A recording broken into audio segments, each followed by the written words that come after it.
gars, bienvenue dans ce nouveau vlog du projet Indécent. On part tout de suite sur notre séance pull du mercredi. Plutôt axé grand dorsal cette séance, donc pas mal de tension sur le grand dorsal. Et ensuite on se fera une mise à jour par rapport à l'avancée de la prépa, poids de corps, physique, ressenti personnel, etc. Allez, let's go.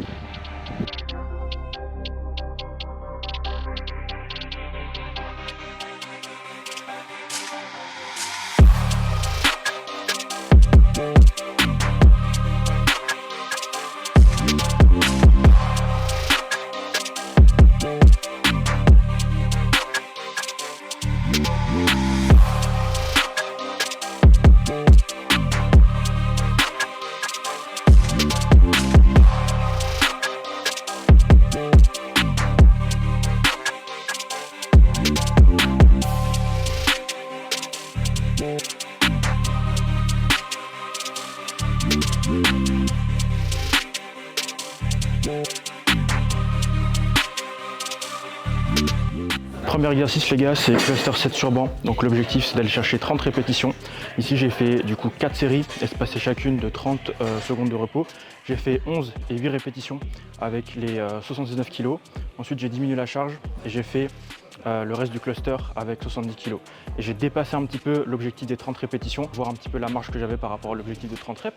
Ça s'est bien passé, j'ai progressé par rapport à la dernière fois, donc plutôt satisfait de cette série. Je te montre tout de suite comment je me stabilise sur cette machine. Plus tu vas devenir fort, plus tu vas surcharger progressivement sur cet exo, et plus le besoin de stabilité augmente. Et c'est la même chose sur énormément d'exos. Donc je te montre ça tout de suite. Coup des disques qui stabilisent le banc. Plus de stabilité égale plus de génération de force. Je m'ancre bien les pieds au sol comme tu as vu sur les clips. Les hanches au maximum ancrées dans le banc. Mon bracing pour être le plus stable possible. Donc le bracing c'est la création d'une tension intra-abdominale pour être le plus stable possible au niveau du tronc. Sur le pullover, tu vois, je prends la corde en supination. Je la prends vraiment comme ça, semi-supination. Tout de suite sur le deuxième exercice, T-bar à la machine en prise neutre avec sangle pour vraiment retirer le facteur limitant poigne. On a un top 7 à faire en 7 à 10 répétitions et un back-off en 10 à 15 répétitions. Il va falloir se la donner parce que la progression dessus, actuellement en déficit calorique, est assez compliquée. Donc si j'arrive à gratter une rep, franchement, je serais vraiment trop content. Allez, on regarde tout de suite ce que ça donne.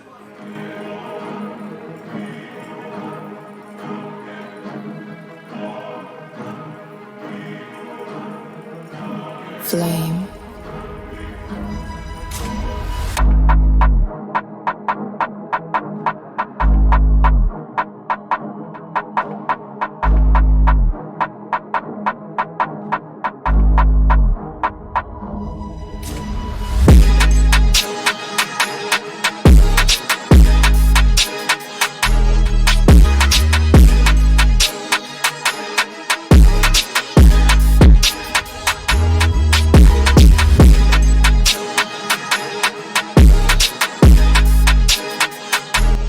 Content, 8 reps à 62,5 pour le top 7, ce qui est une progression par rapport à la semaine précédente vu que j'étais à 60 à 25.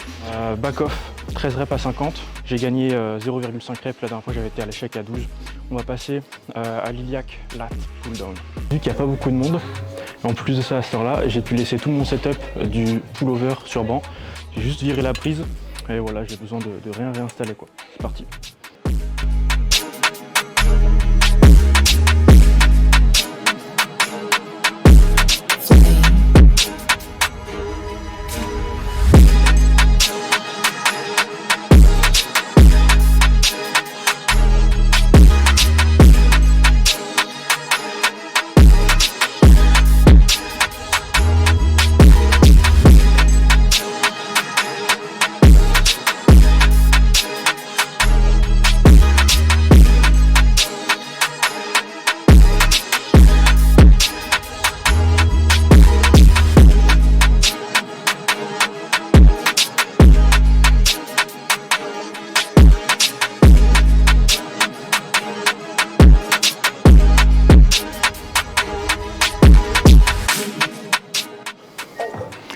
Je dois l'avouer, il y a un peu d'ego sur cette machine par rapport au full stack.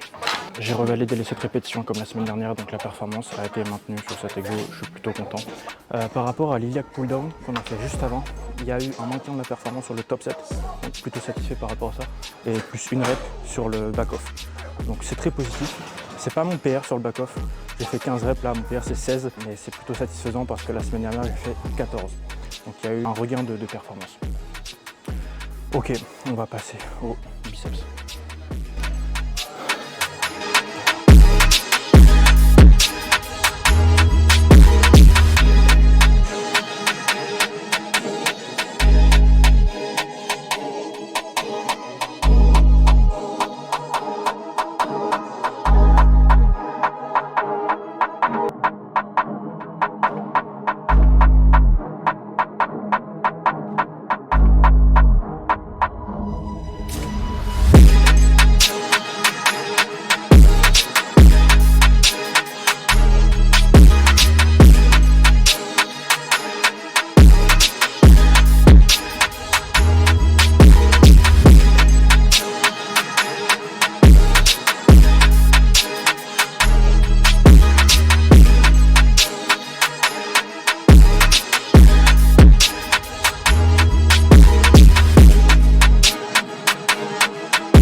Bon les gars, la séance est terminée. Franchement, ça s'est bien passé sur l'isolation biceps. J'ai gagné une répétition sur mes top 7. Un petit peu de dégradation technique, mais franchement, je suis satisfait compte tenu du déficit calorique. J'ai perdu une rep sur mon premier back-off et j'ai maintenu sur mon dernier back-off. Donc en soi, plutôt équilibré. Je suis satisfait. Honnêtement, je suis satisfait de la performance. J'ai fait les 2 poses de dos avec bonne lumière, bon pump. Ça rend plutôt pas mal dans ce spot. On va rentrer tout de suite à la maison, on va manger. Et ça sera nickel parce que là je commence à avoir faim. Dis-toi que cette séance pull, ça fait 1 an et 3 mois que j'ai la même. Il y a eu 0 changement de programmation sur cette séance pull. Le seul truc qui a changé, c'est mon niveau de masse musculaire, mon niveau de performance. Quand il n'y a que ça qui bouge, quand il n'y a que ta masse et que tes perfs qui bougent, franchement, c'est parfait.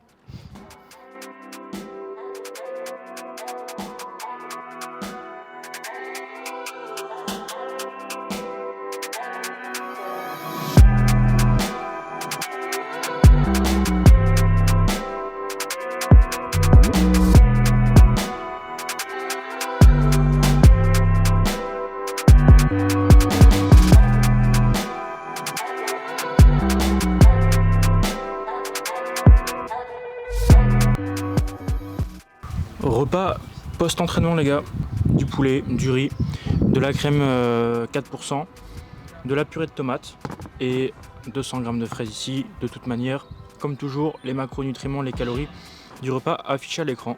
Voilà, je mange ça. Ensuite, ça sera douche, coaching et on fait le point sur la prépa. Allez, c'est parti. J'ai pas de cuillère. Fuck. J'ai un sacré soleil. Dégage la mouche. Ça fait du bien de prendre un peu le soleil, de prendre un peu de vitamine D. Ça permet de bronzer un petit peu.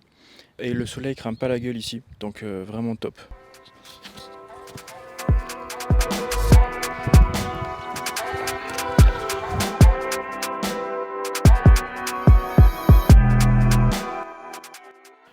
Ensuite, tu m'as posé la question de savoir pourquoi prendre la moyenne de poids de corps hebdomadaire était plus fiable que de prendre une pesée unique dans la semaine pour analyser et interpréter le poids de corps et les apports caloriques qu'on programme derrière. Alors, c'est très simple en réalité. Estimons que tu prennes une pesée tous les lundis et que tu essayes d'analyser ton poids de corps juste avec une pesée par semaine tous les lundis. En fait, tu peux très bien tomber sur un bon jour de ta semaine, c'est-à-dire sans rétention d'eau, voilà, un niveau de rétention d'eau sur sa zone normale. Tout comme tu peux tomber sur un mauvais jour en termes de rétention d'eau, voilà, tu as retenu pas mal de flotte. Et sans avoir plus de données que ça, tu vas baser toute ton analyse et toute ton interprétation sur une pesée unique, alors que le lendemain, tu peux avoir reperdu de la rétention d'eau, ou le poids de corps peut s'être réajusté, ou ce genre de choses-là. Alors que en prenant une moyenne de poids de corps hebdomadaire, donc en te pesant plusieurs fois dans la semaine et en réalisant un calcul de moyenne, tu vas venir lisser les possibles fluctuations d'eau tout au long de la semaine pour avoir une seule donnée à analyser et à interpréter qui est la moyenne. Et c'est cette moyenne de poids de corps qui est vraiment la plus fiable à analyser parce qu'elle vient effacer, si tu veux, les hausses et les baisses de poids de corps qu'il peut y avoir en fonction des jours. Donc certes, se peser chaque jour, ça n'a pas d'intérêt si jamais tu cherches à analyser les pesées de chaque jour. Par contre, se peser chaque jour, c'est la méthode la plus fiable et la plus précise pour analyser un poids de corps parce que ça vient lisser les fluctuations d'eau et ça vient vraiment donner un poids de corps de tendance hebdomadaire. Voilà, c'est une chose. Alors, vraiment, si tu prends, par exemple, ta pesée tous les lundis et que tu ne fais pas de moyenne, et que ton poids de corps diminue le lundi d'après, tu peux très bien te dire « Ah ouais, je suis en gros déficit calorique, je vais augmenter les calories, etc. » Alors qu'en fait, ça se trouve, c'était juste une fluctuation d'eau par rapport au lundi dernier, mais sans avoir plus de données fiables que ça, bon bah tu prends des décisions hâtives basées sur plutôt un manque de données, alors que là, plus tu as de données et plus tu les lises sur une moyenne, et plus tu as des données fiables à interpréter, et qui permettent d'avoir une bonne analyse pour les fluctuations de poids de corps et déterminer si tu es en déficit, surplus ou maintien, quoi. Moi, je vais aller manger ma dernière collation de la journée. Allez, on va voir ce que je me suis préparé dans la cuisine. Voilà ce qu'on a, les gars. 420 g de fromage blanc avec 25 g de whey vanille à l'intérieur et 60 g de céréales Nesquik pour le plaisir de la journée. J'avais un peu de carbs dispo. 150 g de fraises et 40 g de chocolat noir ici. Les fraises, je suis sûr que tu es jaloux. Ok, on va se coucher. Enfin, demain matin, on va se faire un physique update sur la terrasse, sous une lumière solaire et naturelle, à jeun. On fait un point sur le poids de corps, les ressentis personnels et les performances jusqu'à maintenant sur la prépa. Allez, let's go!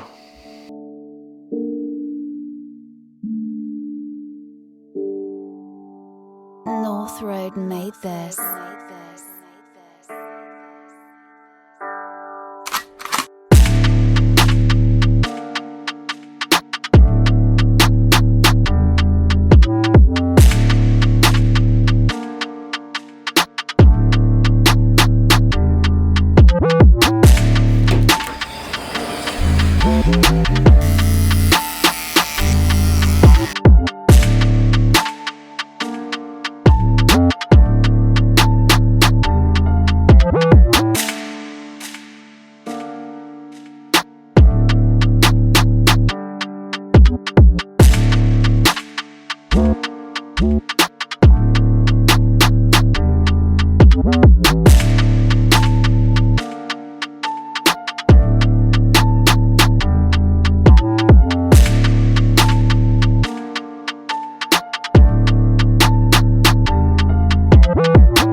Sur la prep, donc il y a plusieurs points à aborder. On va commencer par le poids de corps. Donc j'ai les données là sur mon téléphone, mais je te les affiche à l'écran. Donc on avait eu un poids de corps record à 79,9 kg le 15 avril. Donc c'était le lendemain de mon dernier vlog. Justement un vlog où j'avais eu des performances assez mitigées sur ma séance push, et le lendemain on a été chercher un poids de corps record au plus bas. Et sachant que la séance push s'était pas hyper bien passée, notamment sur les développés pec, et qu'on a eu le poids de corps au plus bas ce jour-là, et qu'on a beaucoup d'avance sur la prépa, on va pas se le cacher, on a consommé du coup 300 calories de plus sur la journée du 15 avril. Aujourd'hui, donc le posing que tu as vu, c'est à 79,8. Voilà, on consolide doucement la moyenne aux alentours des 80 kg de poids de corps, alors que la moyenne de la semaine précédente était à 80,5 kg. Voilà, on fait notre bout de chemin, on commence à rentrer dans la zone des sub 80. Voilà, on attend de voir ce que ça donne sur la suite des événements. Là, il n'y a pas de réaugmentation calorique de prévu, il n'y a pas de diet break de prévu. Donc là, on creuse, on creuse, on creuse. Sachant que j'ai tapé le 79,4, donc poids de corps au plus bas, que la séance poule s'est bien passée, la séance jambes d'hier aussi s'est bien passée. Franchement, on avance comme ça. J'ai vu avec Jacques, on en profite et on va chercher un peu plus de perte de masse grasse sur cette semaine sans réaugmenter les calories pour l'instant. Il y en a certains qui m'ont dit que je commençais vraiment tôt la prépa et que j'étais déjà très sec par rapport à l'échéance d'octobre. Et justement, une erreur qui est faite par rapport à ça, enfin pas une erreur en soi, mais quelque chose qui est mal compris, c'est qu'une prépa, c'est une phase. Ça ne veut pas dire qu'on va être à 100% en déficit calorique sur l'entièreté de cette phase de prépa. Il ne faut pas voir en fait une phase de prépa comme full déficit calorique et full perte de masse grasse. Voilà, il y a des phases de maintenance, des phases où on remange plus pour préserver les tissus, pour préserver les performances et arriver le jour de la compétition le plus plein possible. Ce qui serait vraiment top aussi, c'est d'avoir une belle phase où on peut remanger avant la compétition pour vraiment avoir le physique le plus plein possible et arriver là-bas en étant plein au max et pas du tout fatigué.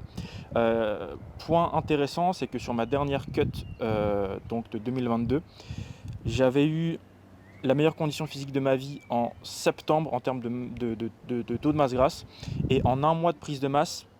Franchement, j'ai gardé à peu près le même taux de body fat, mais beaucoup plus plein, beaucoup plus rempli. Donc l'idée en fait de remanger avant la comp prend vachement de sens quand on regarde mes données historiques par rapport à ça. Donc on essaiera de faire au mieux.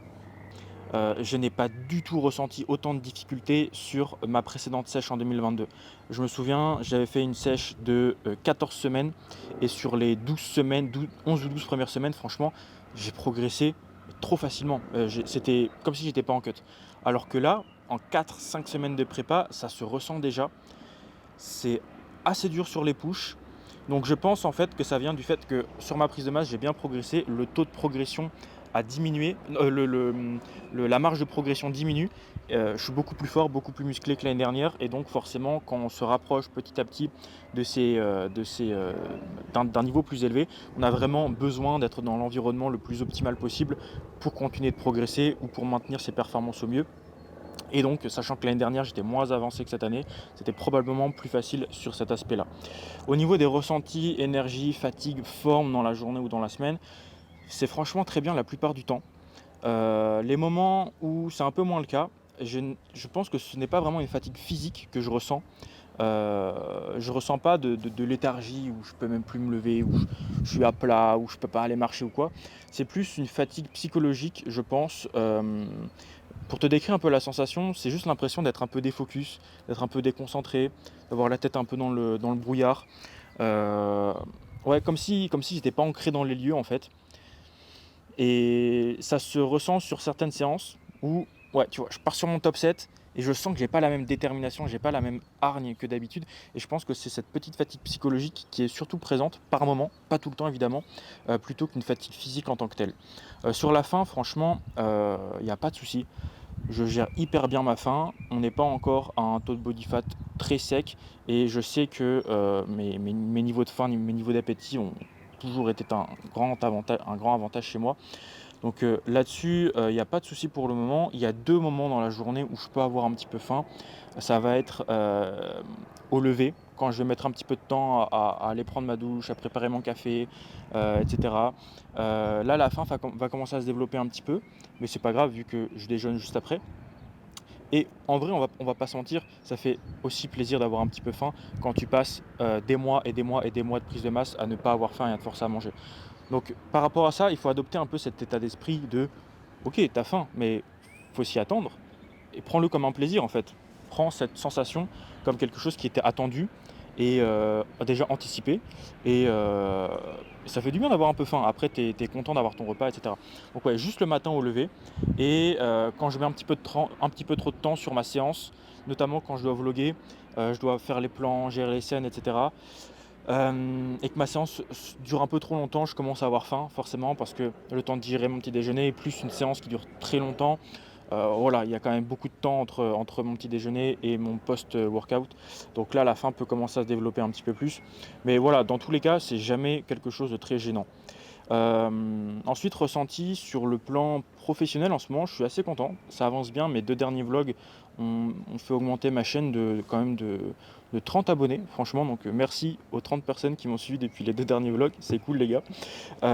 Pour un total de 370 abonnés aujourd'hui. Donc, écoute, franchement bien. Si ça intéresse quelques personnes supplémentaires, je suis très content. Sur mes coachings actuellement, c'est top. J'ai une très bonne team de coachés. Ça fait le taf dans tous les sens. Et quand ça fait le taf, forcément, ça me plaît. Tu peux checker sur Insta Team Café Fitness pour avoir les avancées de mes coachés, les avant-après, etc. Et il y a des belles échéances qui arrivent. Notamment, j'ai pas mal de compétiteurs en force athlétique qui ont des échéances de pesée. Et franchement, ça fait plaisir. Ça fait plaisir. Ressenti sur le plan personnel. Franchement, je me sens bien focus en fait sur ce que je dois faire. Je me sens bien focus sur ma prépa. Je me sens bien focus sur mes objectifs professionnels.